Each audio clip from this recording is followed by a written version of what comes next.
Coba buka Yohanes 3 ayat 3.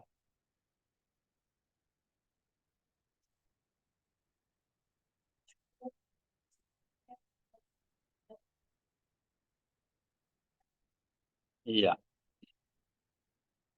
Nah, itu yang saya bikin terakhir 4 lapisan itu ya. Sama memang saya tambahin kalau eksegesis ini hilang. Ini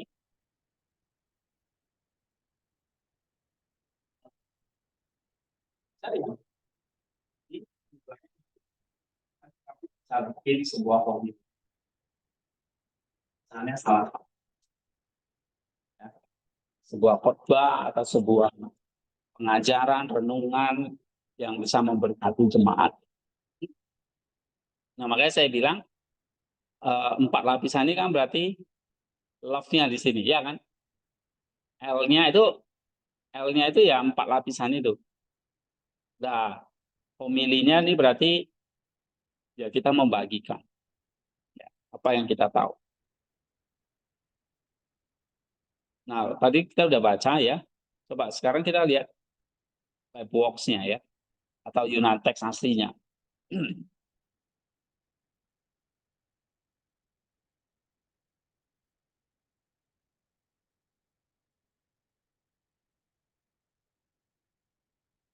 Oke, saya buka dulu ya.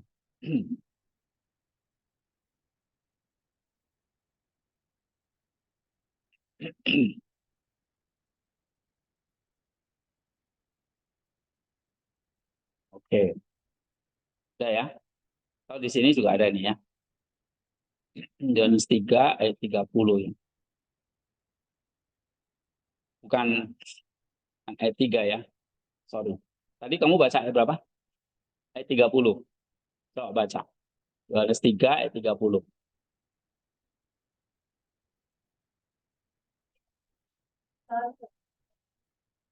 Iya. Oke, sekarang coba sama-sama ya baca Greek-nya ya. Ekenon di Oksanin eme de elatustai. Elatustai. Oke, sekali lagi.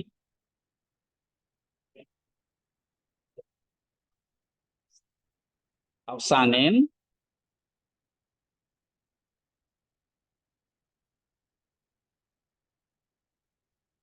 elatustai. Telinga saya yang atau coba baca lagi.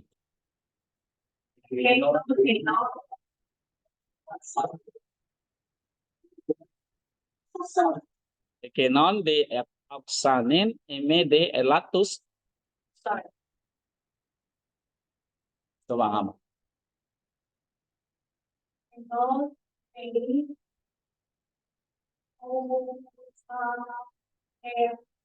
Oksanin eme eme. Terus elat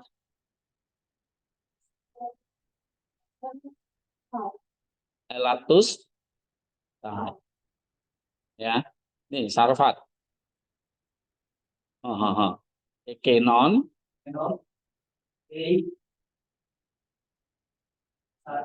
Ya. Iya. Minimal kalau bisa baca, kalian sudah walaupun nggak ngerti juga nggak apa-apa lah.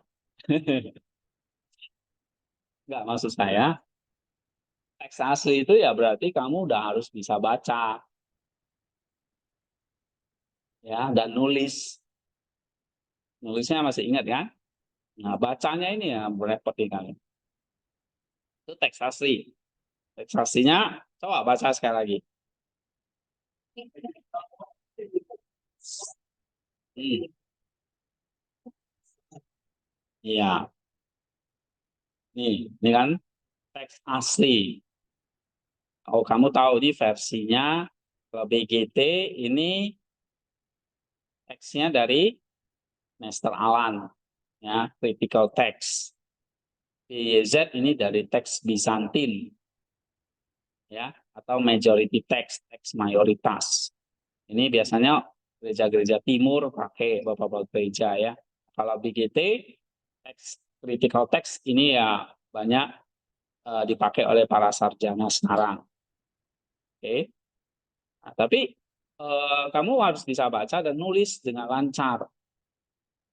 Kenon de auxanen eme de elatustai. Bacanya begitu. Ya. Oke. Nah, sekarang cek analisis sintaksisnya, anti diagramnya. Kamu buka aja view di anti diagram. Saya zoom dulu ya, agak gede. Nah, nih. Kalau baca dari anti diagramnya, atau ini namanya apa? Diagram sintaksisnya. Oke. Nah, makanya langkah kedua itu namanya syntactic form atau surface structure. Struktur teksnya, teks aslinya, atau analisis sintaksisnya. Nah, kamu lihat di sini, ekenon, auxanen, ya kan? D, eme, elatustai, D. Nah, oke. Nah, ekenon, auxanen, eme, elatustai. Di sini D.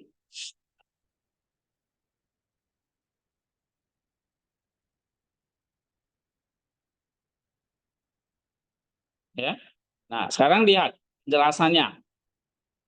Ada berapa klausa di situ? Coba kamu lihat. Hah? Ada berapa klausa?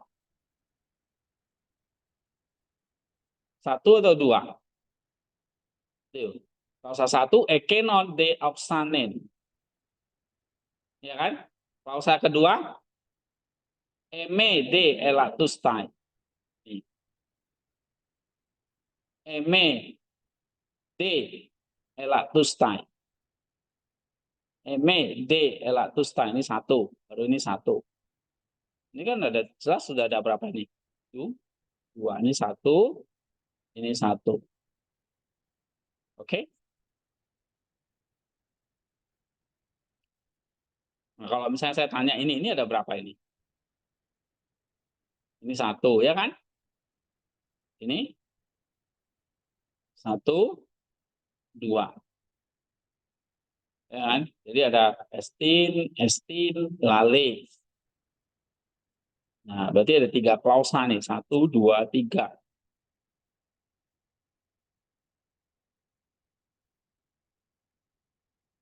Nah, ini kalau ini gimana? Nih, ayat 33. Satu, ya kan? Ayat 34. Lale, satu. Tapi punya anak kalimat, hon. Dan gar. Dua anak kalimatnya, ya kan? Yang 35, dua. Satu, dua. Yang 36, satu, dua, tiga. Kan gampang lihat kayak gini. Satu, dua, tiga. Jadi tiga klausa.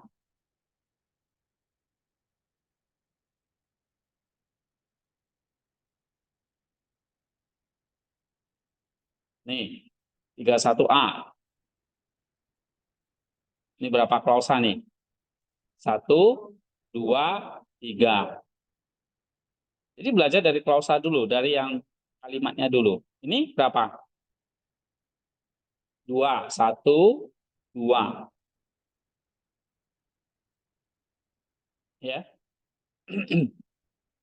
Terus, mana lagi? Nih, ada berapa? Estin satu, terus Kaire satu, ya kan? Lalu,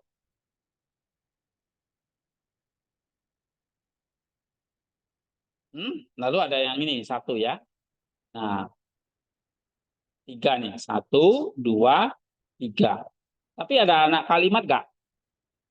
Ada whole ini. Anak kalimatnya ini satu ini. Ya.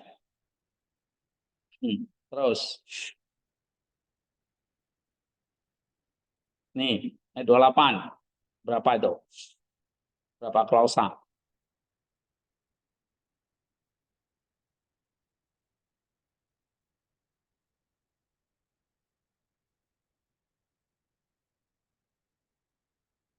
Ada berapa? 3? Hah? 3? 4? Coba yang pilih 3 siapa? Yang pilih 4? Yang pilih 2? 1? Hah? Yang lain apa? Coba lihat dulu baik-baik ini. 3. Ya. Berapa klausa? Klausa utamanya ada berapa? Induknya. 2 dari mana? Matamu itu loh. Pakai kacamata nggak ada. Induknya ada 1 nih, Marture. Cuma 1. Tapi anaknya ada berapa? 1, Hoti ini. Ya kan? Tapi Hoti ini punya anak lagi. Cucu berarti kan? Anaknya ada berapa lagi? Anak Hoti ini ada berapa? 2. 1, 2. Jadi ini induknya ini, anaknya ini, cucunya ini. Nah, udahlah kalian itu bengong. Padahal dulu udah diajarin. Hoti itu kan anak kalimat. Ya, conjunction kan? Yang bisa bentuk anak kalimat itu conjunction. Atau kayak ini. Kan? Participle. Ya kan? Nah, ini participle, conjunction. Itu bentuk anak kalimat. Terus, ini. Relative pronoun. Nanti satu lagi infinitive. Jadi ada conjunction, infinitive, participle, relative pronoun. Itu bentuk anak kalimat. Nah, jadi kalau saya tanya, ini berapa klausa? 1 induknya. Anaknya Hoti. Ya kan? Hoti objek dari ini. Jadi ini klausa kata benda. Sebagai objek dari matu rete. Tapi klausa. Klausa apa? Klausa Hoti. Nah, klausa Hoti ini ternyata dia ada lagi Hoti. Hoti. Dia punya anak lagi. Ya. Oke, sekarang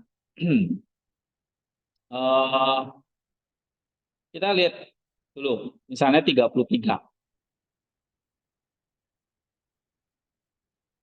Berapa tadi? 30 ya. Nah, ada 2 klausa.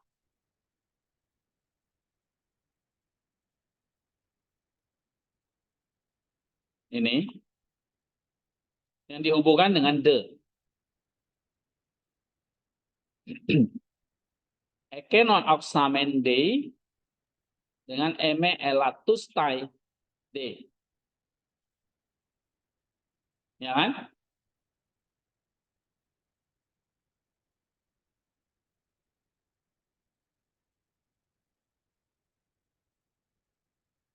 Oke.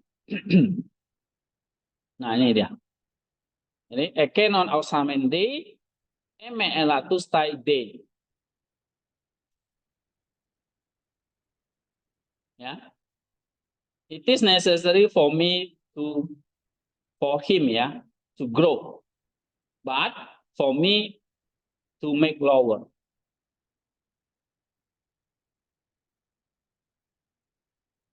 Oke. Nah, ini jadi klausa pertama ekenon de oksamen penting bagi aku bagi dia makin ini bertambah. Ya itu harus bertambah. D itu kan D itu harus ya. Necessary. Necessary itu berarti harus. wajib, nggak ada pilihan. Ya, nah, itu namanya D, necessary atau harus. Oke, ini ya. D, kata kerja indikatif, aktif, present. Harus, perlu, mutlak.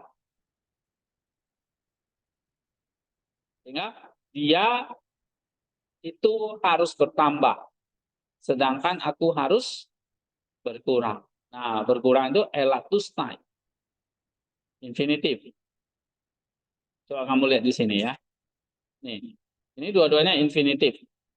Infinitif. Ini akusatif. Ya, akusatif, akusatif. Maka ini infinitif. Jadi ini jadi subjek. Karena infinitif. Ya, dulu waktu belajar infinitif ini udah. Ekenon dia, yaitu Kristus. Jadi fungsinya sebagai subjek dari infinitif.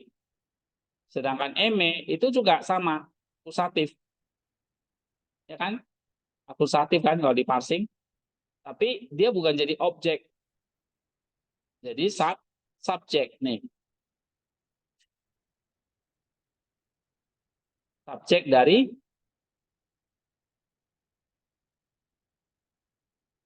dari apa?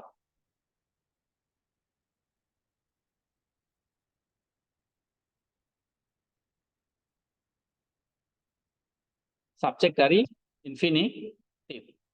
Aku. Aku apa? Ini kok infinitifnya infinitif yang berkurang nih ya. Nah, ini aku berkurang atau menjadi lebih kecil atau kurang penting. Sedangkan auxanin infinitif juga kan? Nah, lawannya bertambah atau bertumbuh atau menjadi lebih besar. Nah, itu infinitif. Jadi dia menjadi kata kerja dari si subjek ini. Nah, ini kata kerjanya ini. Ini subjek, ini predikat. Ini subjek, ini predikat. Tapi dibungkus oleh harus D. Jadi kalau bisa kita katakan subjeknya dua nih, satu, dua. Kata kerjanya satu. Tapi tetap ini namanya dua klausa karena dua subjek. Kalau ada dua kata kerja, dua klausa. Kalau ada satu kata kerja, satu klausa. Ya. Tapi lihat, kalau satu kata kerja, kalau subjeknya ada dua, ya jadi dua. Kan gitu. Yang dipisahkan oleh the ini. Ya. Nah, the ini kan berarti ini klausa apa namanya? Jadi kalau ada subordinate clause, ini independen ya. Ini kalau kalian dulu belajar di Wales, ini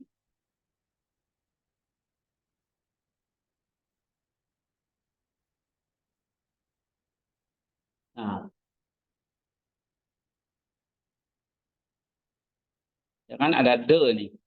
Ini namanya apa? Independent clause. Yang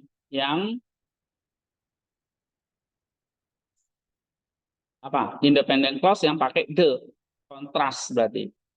Tetapi kan ini the. Kontras. Nah, namanya independent clause. Independent clause itu klausa induk. Klausa yang bisa berdiri sendiri atau klausa induknya.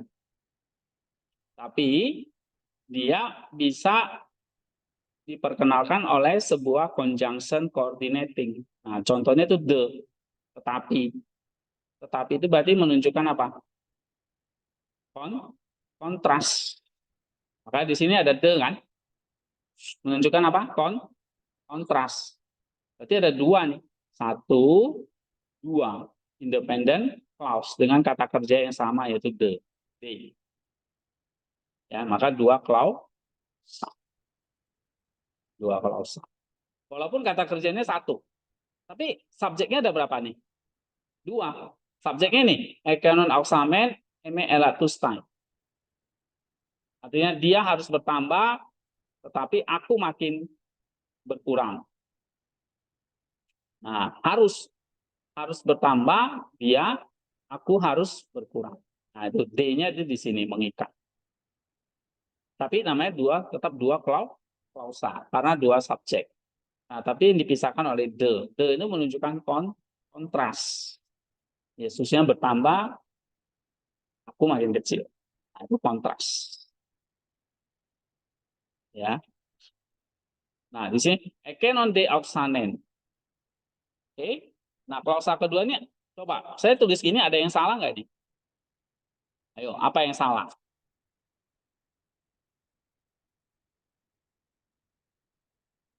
Ya, saya sengaja tapi ternyata nggak ada yang perhatikan juga. Berarti ya udah.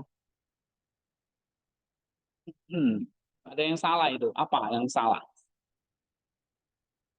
Hah? Ada yang kurang apa di situ?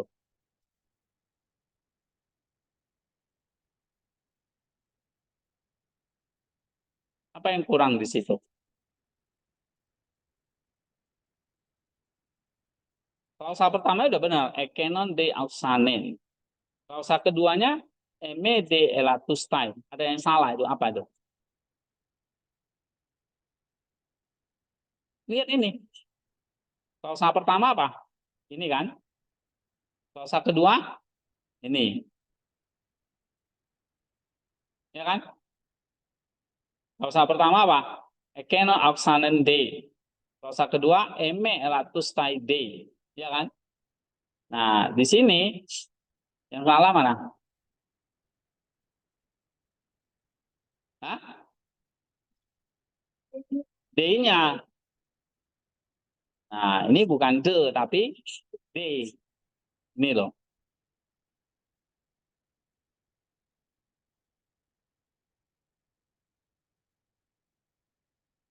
Jadi harus ada lagi namanya D.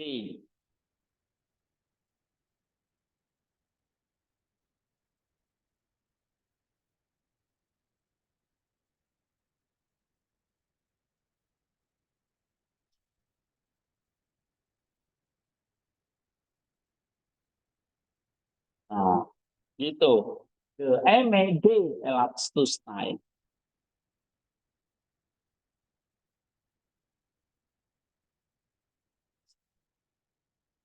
Oke? Nah, D-nya harus ada nih. Jadi ada berapa? Dua klausa. Kalau saya tanya kalian, subjeknya mana? Hmm? Subjeknya mana? Ini subjeknya. Ekenoin ausanen. Ya kan? Nah, ini namanya ini subjek tapi dia bentuknya klausa infinitif. Jadi kalau klausa ada subjek ada predikat. Ini klausa nih. Ini juga klausa infinitif namanya. Karena ada infinitifnya nih. Jadi kalau kamu lihat kalau belajar klausa, ya klausa itu kan berarti subordinate ini, dependent. Nah, strukturnya ada infinitif ini. Nah, kalau infinitifnya sebagai substantif, berarti dia sebagai subjek. Nih, contoh. Subjek, substantival, infinitif.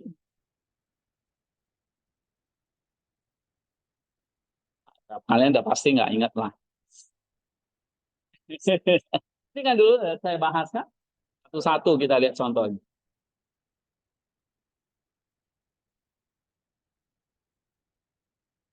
Gak ada yang ingat.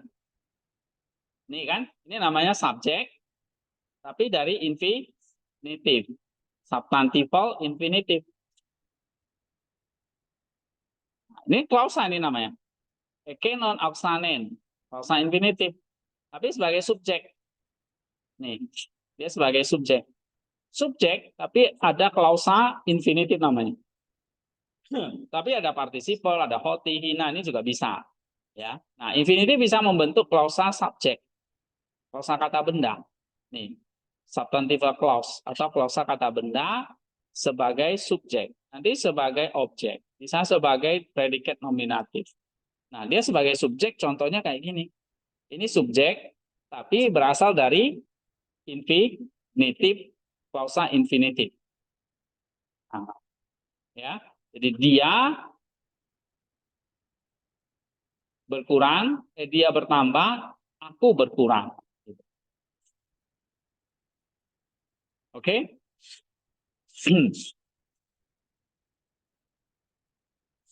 Ya, nah, nih makanya infinitif dengan subjek dalam kasus akusatif dikendalikan oleh kata kerja impersonal they.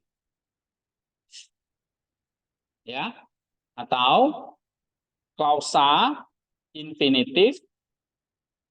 Klausa infinitifnya apa? Klausa infinitifnya apa di sini? Ekenon ausa nen. Nah, tulis sini. Klausa infinitif ekenon ausa nen.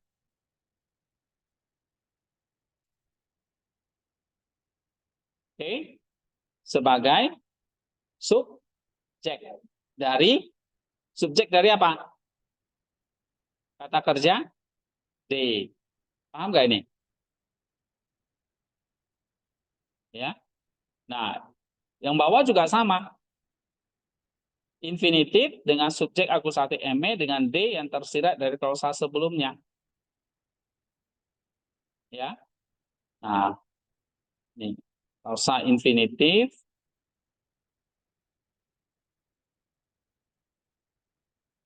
ini kita nggak usah ngomong tersirat aja lah. Serupa dengan klausa pertama, infinitif dengan subjek akusatif me, ya, dengan D sebagai subpredikat dari subjek dari klausa infinitif sebagai subjek. Nah, klausa infinitif sebagai subjek. Apa itu klausa infinitifnya mana? Me elatus tai.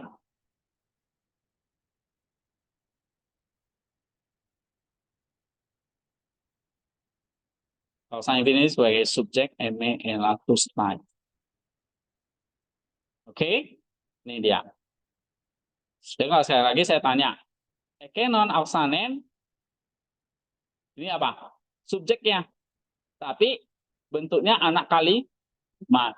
Anak kalimat apa? Infinitif. Kata kerjanya mana? D ini. Jadi makanya ada dua klausa, ya. Nah, gitu. Oke, kalau kita terjemahkan kita udah ngerti ya. Dia atau dia itu ya harus bertambah, tetapi aku harus berkurang. Sedangkan atau tetapi, ya. Nah, isinya apa? Sekarang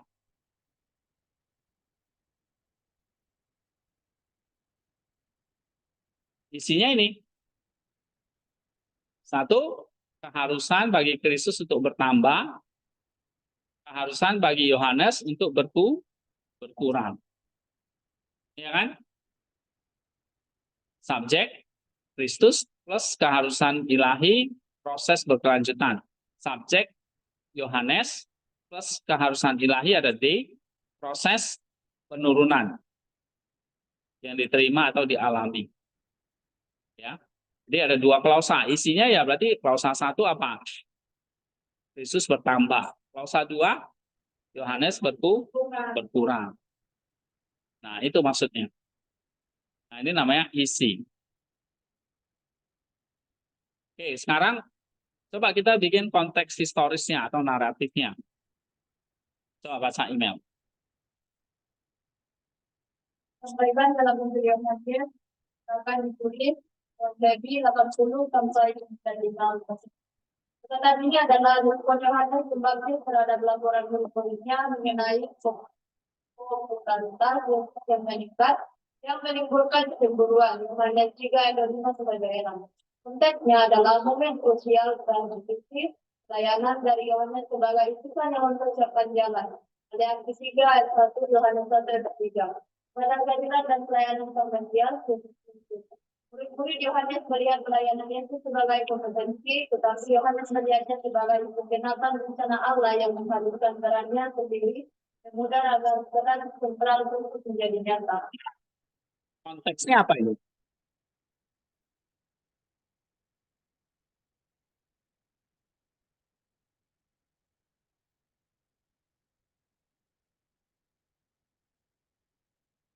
Dalam konteks apa? Yohanes kok ngomong seperti itu?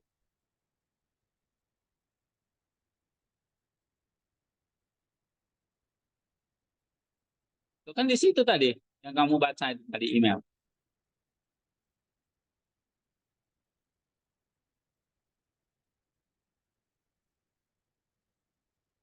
Apa kurang besar tulisannya? Besarin lagi ya. Nih. Nah, kelihatan nggak? Oh, enggak, matamu ini enggak. Ah, kurang besar nggak ini? Terus saya tanya, konteksnya apa? Kurang besar lagi? Tambah lagi. Konteksnya apa?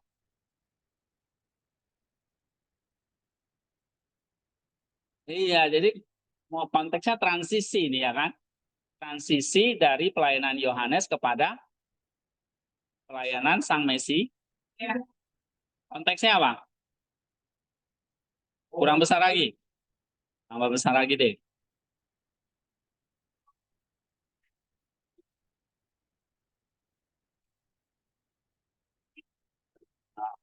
Habis kalian tuh ditanya bingung aja.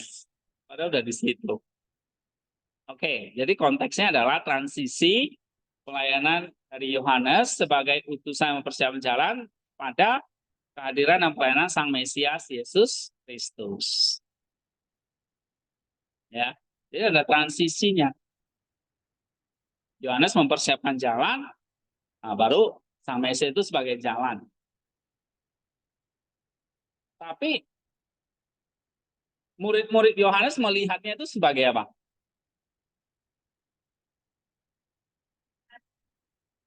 Iya, lomba nih, kompetisi, ya kan?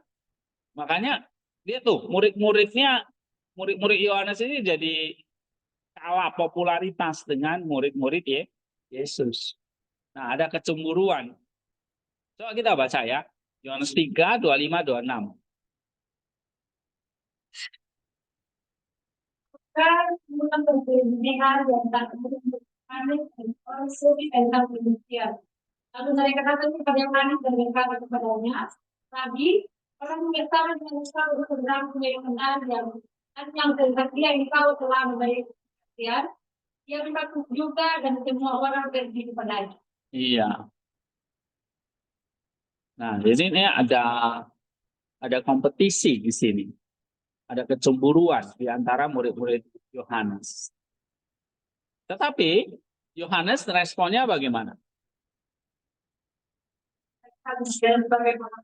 Melihat nih popularitas Yesus makin naik, dia lihat ini Yohanes melihatnya sebagai apa?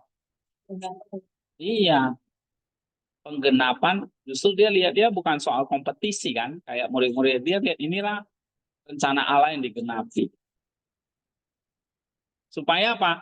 Supaya peran Kristus yang jadi nyata. Kan Yohanes tadi. Nah, itulah dalam konteks historisnya kalau kita ayatnya itu mengatakan begini.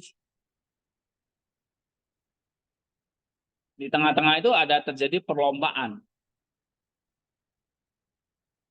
Ya, dia harus bertambah, aku harus berkurang. Ini karena ada kompetisi nih di antara para murid Yesus dan Yohanes. Oke. Nah, nanti ada sebagian murid Yohanes itu menjadi muridnya Yesus. Ya, yang dulu udah bermurid sama Yohanes, nah sekarang bermurid kepada Kristus. Oke. Itu konteks historisnya. Nah, sekarang kita lihat dari sini apa yang kamu pikirkan deep structure-nya.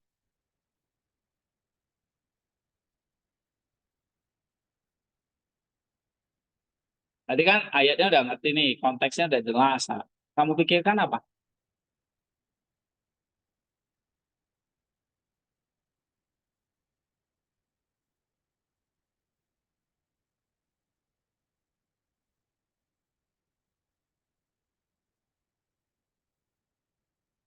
Tentang apa ini?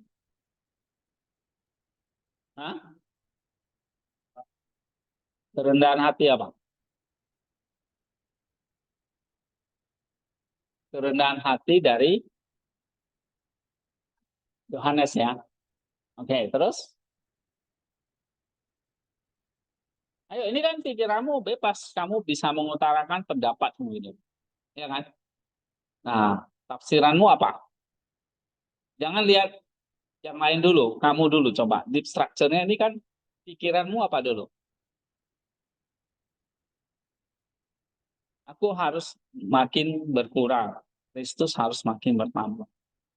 Nah, di dalam konteks Yesus sudah mulai menunjukkan diri ya, jadi ada transisi, ya kan? Ini tadi kan konteks historisnya nih. Nah, terus dari situ kamu akan menjelaskan apa ayat ini?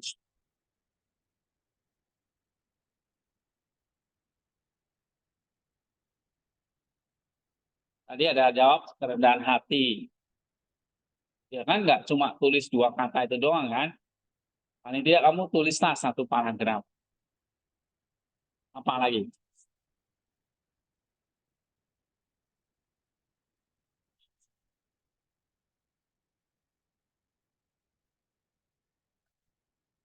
Hah? Apa?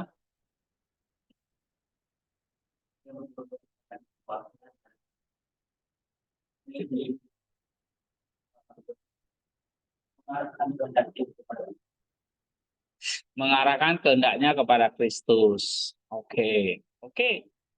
Jadi dia menaklukkan egonya, tapi dia serahkan kepada Kristus. Kenapa?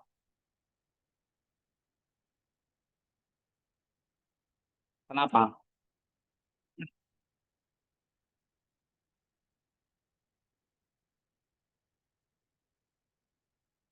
Iya betul ya. Ini ada kerendahan hati dari seorang Yohanes yang sudah populer waktu itu. Dia sudah membaptis banyak orang dan dia sudah punya banyak murid. Tapi tiba-tiba muncul nih satu sosok yang lain, Yesus Kristus namanya.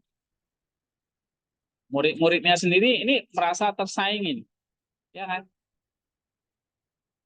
Ini ada seorang rabi baru nih. Nah, tapi di situ Yesus, Yohanes justru mengatakan, dialah yang harus makin besar, aku harus makin kecil. Kan gitu kan ceritanya kan. Nah, terus kamu akan memikirkan apa ayat ini?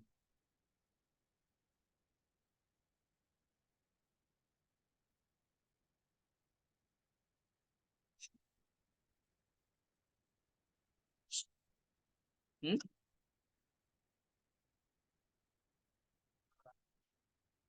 Apa?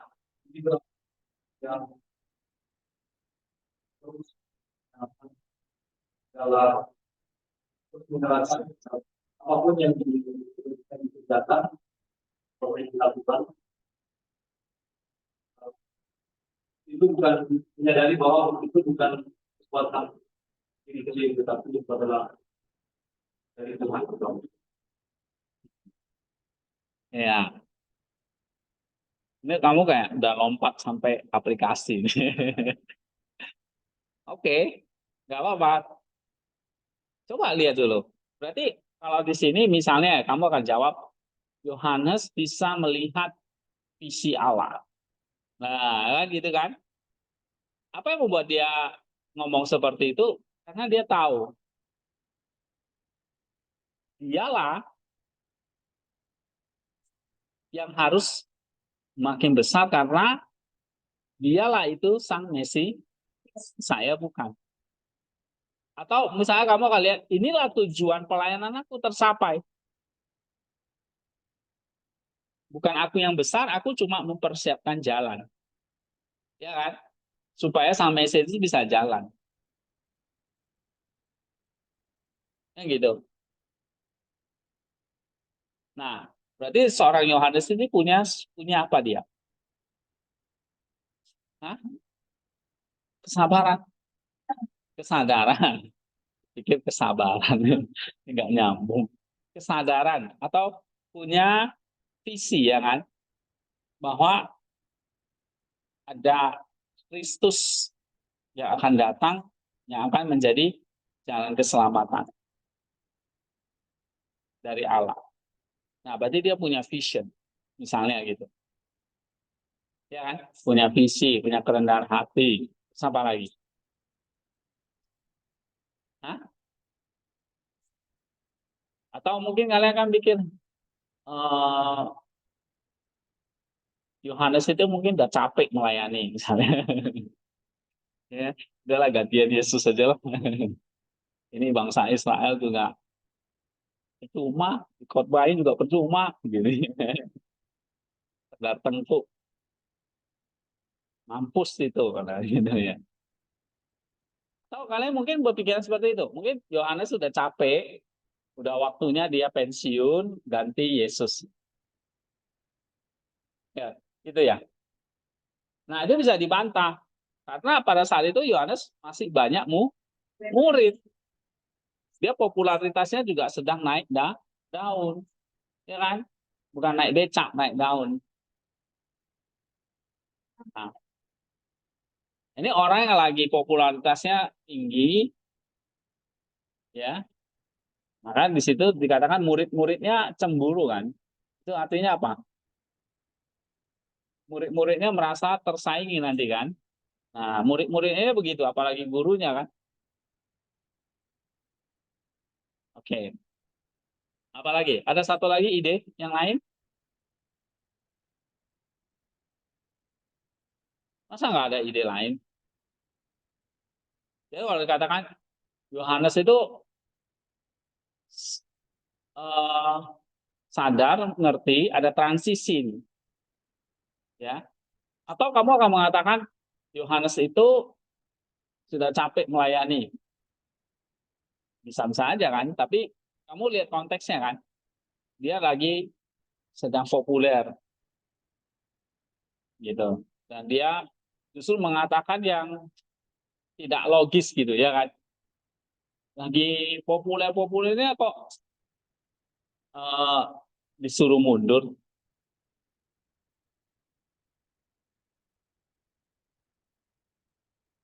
nggak ada. Oke, misalnya satu dua ide kamu bisa tuliskan ya. Misalnya kalau saya jawab mungkin sama seperti Christoph ya. Ini kerendahan hati yang sebetulnya membongkar kecenderungan kita untuk mencari pengakuan di diri. Ya, coba baca lagi wiki Yohanes 3:30.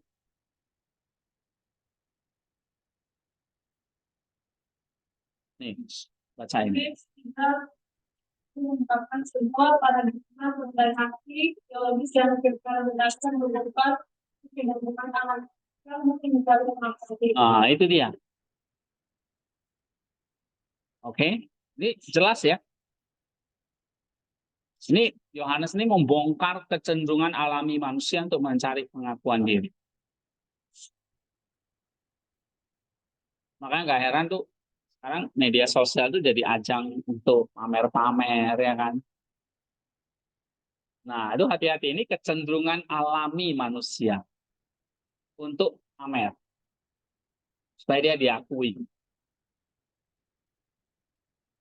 Nah, Yohanes 3:30 membongkar itu. Terus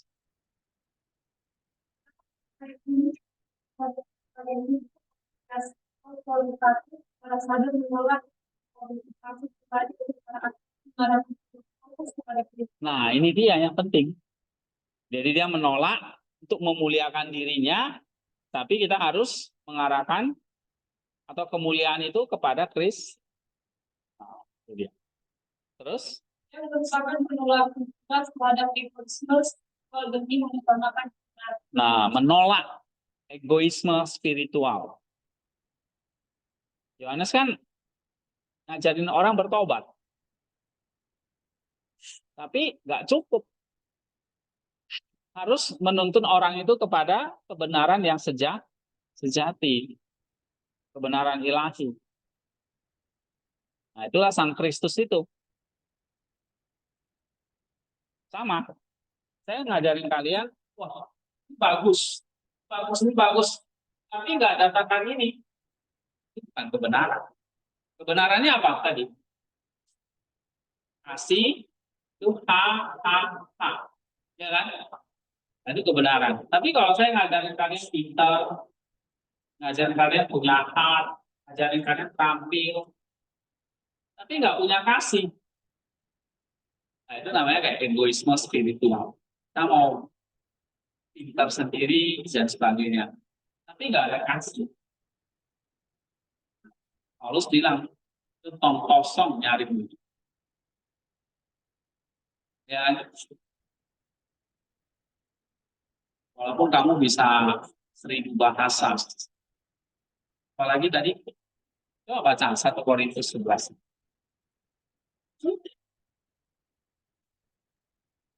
Tentang kasih. Ya, 1 Korintus pasal 13 ya. Oke, coba. 1 Korintus 13, ya. Ayat 1. Sekalipun aku dapat berkata-kata dengan semua bahasa manusia dan bahasa malaikat, tapi jika aku tidak mempunyai kaki, aku sama dengan buang yang berkumandang dan tanah yang berjauhan. Iya, kayak tong kosong nyari bunyinya kan. Itu ada peribahasa seperti itu kan. Karena apa? Kita cuma ngajarin nggak tentang ilmu. Sama seperti Yohanes, dia ngajari murid-muridnya bertobat. Ya, pasti dia ngajari tentang jalan keselamatan, Mesias, tobatan dari dosa. Yohanes mempersiapkan jalan seperti itu. Tapi ketika Kristus datang, dia nggak ngasih. Itu nggak ada kasih. Jadi apa yang diajarkan itu kayak kosong. Walaupun Yohanes bisa mempertobatkan banyak orang, muridnya banyak, ajarannya bagus, tapi kalau dia nggak menuntut kepada kebenaran lagi, ya sia. Ya, sama kayak kita ini, atau sama kayak saya ngajarin kalian 3A, ini nggak ada kasih. Nah, itu Paulus bilang itu seperti apa? Gong yang berkumandang, anang yang merintih. Coba baca ayat 2 lagi. Sekalipun Sekalipun aku mempunyai karunia untuk kuat dan aku mengetahui segala rahasia dan pengetahuan, dan sekalipun aku mempunyai yang sempurna untuk dalam bulu, tetapi jika aku tidak mempunyai kasih, aku sama sekali tidak berguna. Nah, itu kan. Jadi kalau Yohanes Pembaptis, walaupun dia bisa ini, kalau dia nggak punya kasih, maka nggak ada guna. Ya, makanya dia kan sekarang ngomong, kasih itu aku makin berkurang, Kristus yang makin besar. Itu kasih.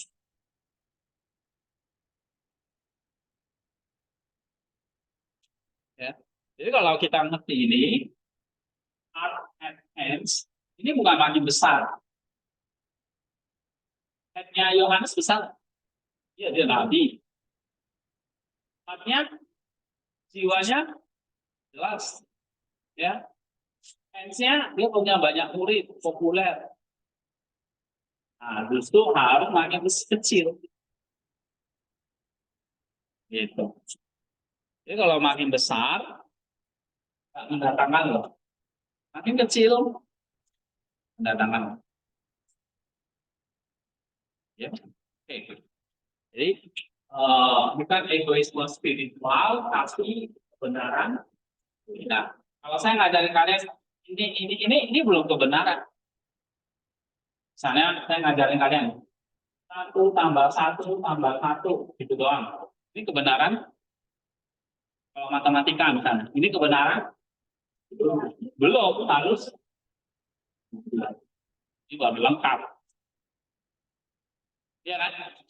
Misalnya kalian ngajar les nih anak kecil, ya deh belajar matematika sini. 1 tambah 1 tambah 1 tambah. Nah, udah selesai gitu kamu ngajarnya.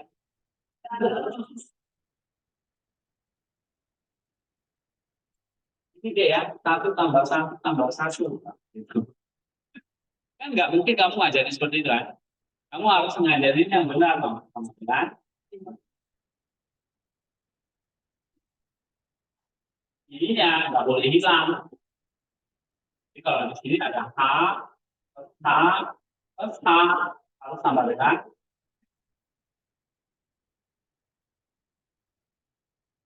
Yohanes. Punya ini semua nggak Yohanes? Punya. Tapi dia punya ini juga nggak?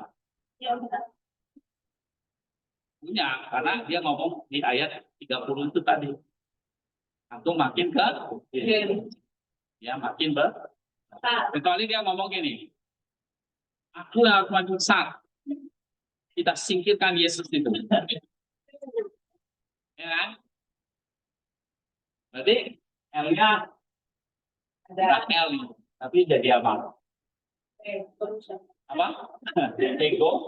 Egois, dosa, dan sebagainya. Ya kan? Sombong. Oke? Terus baca lagi. Ya, di sini aja tuh. Ini didasari oleh pengakuannya yang mendalam akan superioritas, absolut, dan pemahamannya bahwa otoritas serta peran ini bersifat sementara dan persiapan, sementara karya Kristus bersifat kekal dan. Nah, ngerti gak nih? Dia pakai kata kerja apa tadi? D. D ini artinya apa? Harus.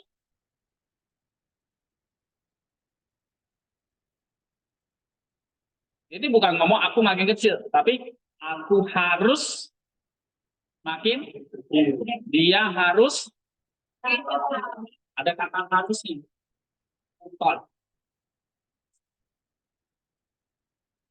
Ini nggak main-main Yohanes. Yang ngerti bahwa Kristus itulah yang punya superioritas absolut.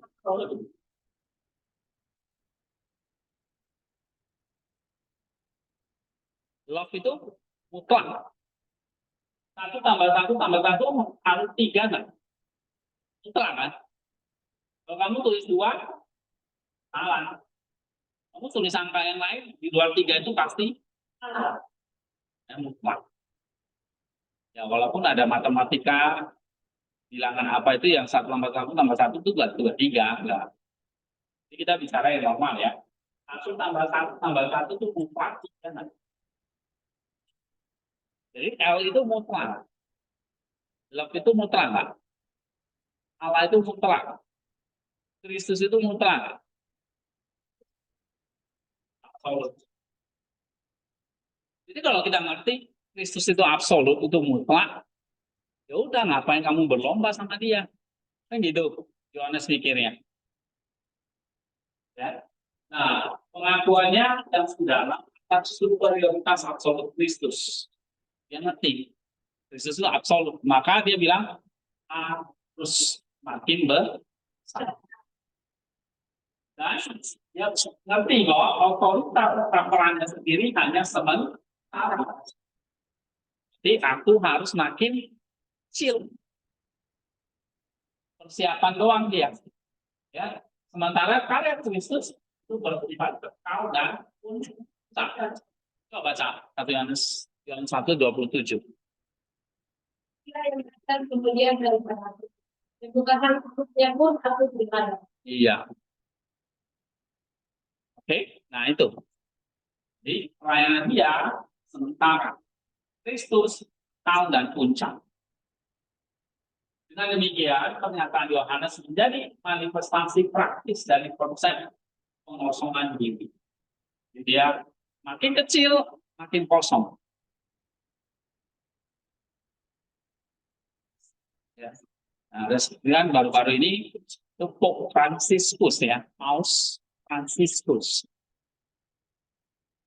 oke, meninggal. Tapi di balik itu banyak cerita-cerita yang sangat inspiratif ya. Salah satunya ya kenosis dia. Dia benar-benar humble, mengosongkan dirinya, tidak mencari kemewahan, kesederhanaan yang sangat baik. Nah, ini contoh nyata ya, orang-orang yang punya kenosis atau pengosongan diri. Seperti Yohanes. Berarti di sini ya paradoksnya adalah kamu makin diisi supaya berkurangnya di mana? Ini kan kamu makin diisi ya. Kamu belajar di sini, ini makin pintar kan? Makanya makin bagus kan? Hands-nya makin terampil nggak? Iya. Makin tambah kan? Tapi Yohanes bilang, sebaliknya harus makin, nah, makin berkurang berarti gimana caranya supaya makin berkurang? Memotongkan. Jadi waktu makin berkurang, ini A plus H plus H itu bukan jadi 3H gitu. Ya, bukan 3H, hanya bukan makin banyak jadi 3. Jadi, tapi jadi L.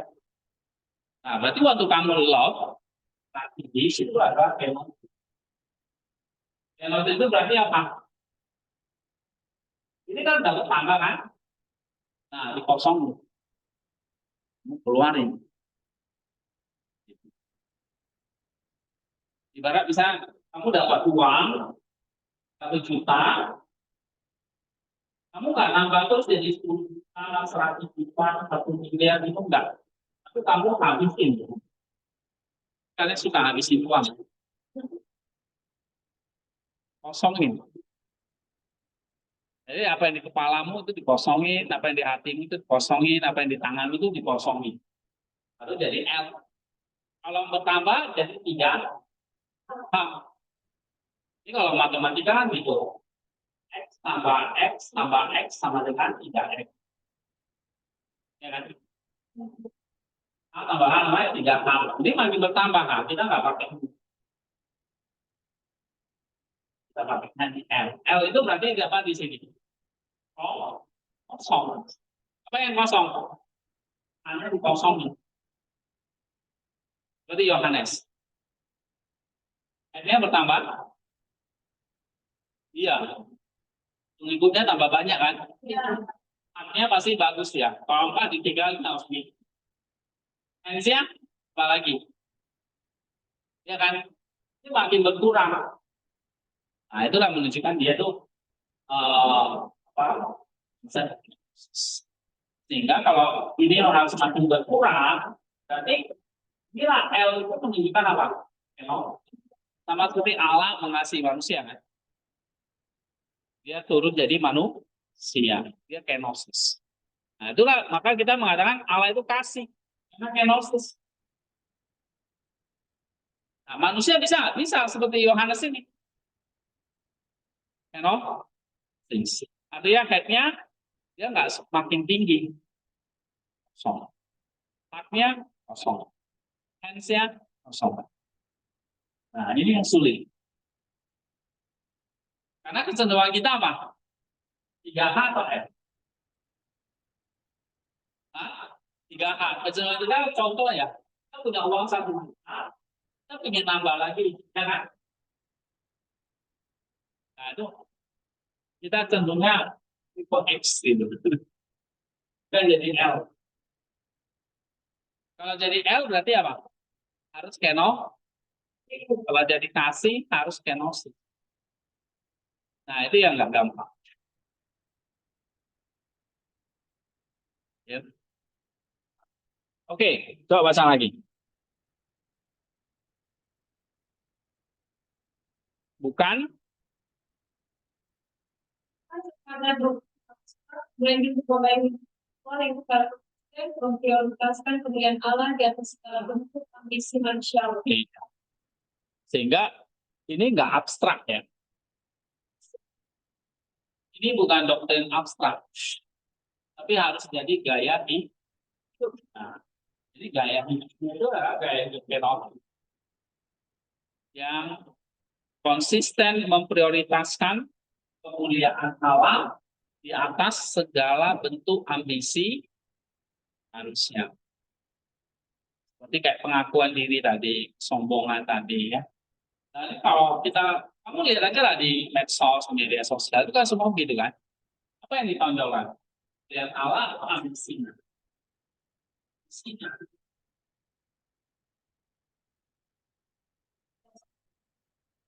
Oke. Nah, kita lanjut ya. Presenternya sekarang. Kira-kira berhubungan dengan ayat apa aja nih? Ya. Coba baca Hartono. Yohanes 3:30. Ini di atas ini. Ada kitaran pada Bapak 5:19 dan pikirannya sebagai Tuhan atas segala Tuhan. Iya. Hanya sesuatu sebagai sahabat lain juga pada saat gereja. Jadi kemudian Kristus kan ini. Ayat ini juga mengatur pasti prinsip Paulus lagi aku hidup melainkan Kristus yang hidup di dalam hati. Nah, itu kan sama kayak Paulus ya. Galatia 2 itu. Terus? Dan demikian bertambah Kristus adalah tujuan akhir kita. Sementara berperan manusia adalah dalam memutuskan. Ya, coba kita lihat Kolose 1:18.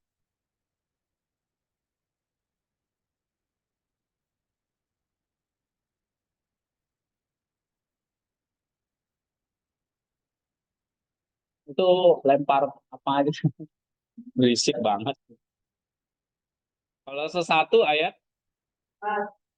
baca.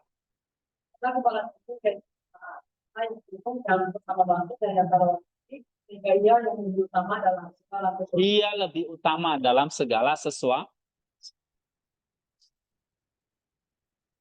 Nah, itu. Makanya Kristus harus makin besar. Dia tujuan akhir hidup kita. Jadi tujuan akhir hidup kita itu bukan cuma hidup lalu mati. Tapi tujuan akhirnya apa? Kristus.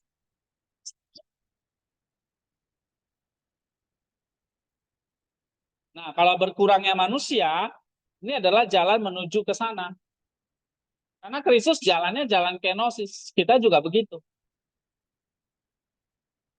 Dia jalannya jalan kasih.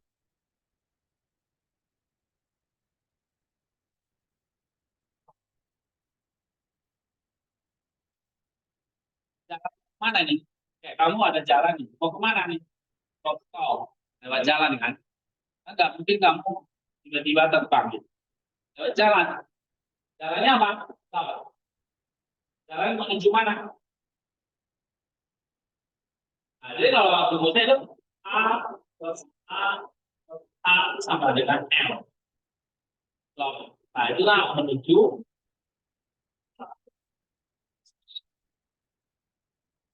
ya. Kalau salah 1:18 Kristus adalah tujuan akhir penciptaan. Tujuan akhir kita. Nah, jalan yang berkurang ini jalan. Jalannya. Ini jalannya.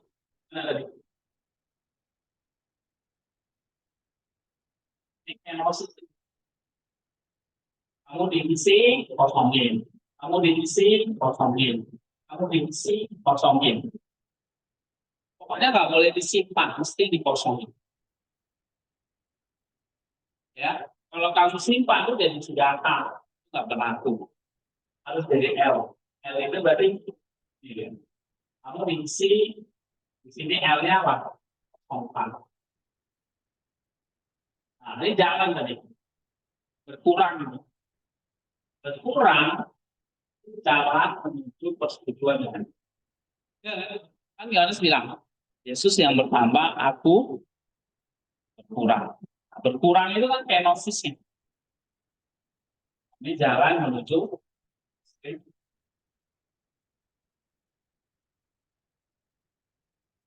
Oke, jadi kamu lihat, kalau 1:18 itu ayat yang penting. Itu harus kamu kutip nanti. Ya, selain itu ada lagi Filipi, Galatia, itu kamu bisa kutip. Dan banyak lagi sih sebetulnya ayat yang lain. Ya, nah, itu namanya Christ Center atau bukti-bukti di dalam Alkitab. Oke, kalian cepelnya apa? Hah? KTP. Oh, oke. Eh,